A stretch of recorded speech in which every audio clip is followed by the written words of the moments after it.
எங்க அப்பா கூட பொண்ணுங்க 7 பேர். எங்க அப்பா தான் சார் எங்க 2 அத்தைங்களுக்கும் கல்யாணம் பண்ணாரு. இப்போ வரைக்கும் எங்க அப்பா எங்க அப்பா பண்ணாருன்னு ஒரு பேரே கிடைக்கல. அவர் ஏன் இவ்வளவு பண்ணணும்? blood is thicker than water.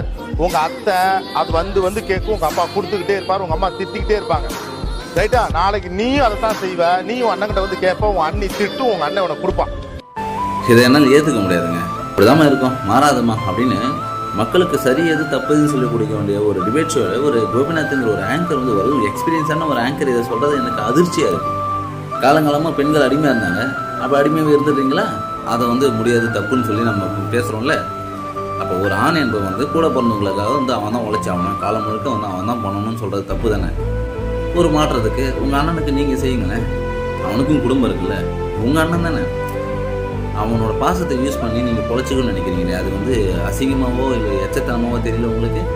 பாவம் அந்த மனுஷன் ஒரு பொண்ணை பற்றி வச்சுருக்காப்புல. இன்றைக்கி ஒரு பொண்ணை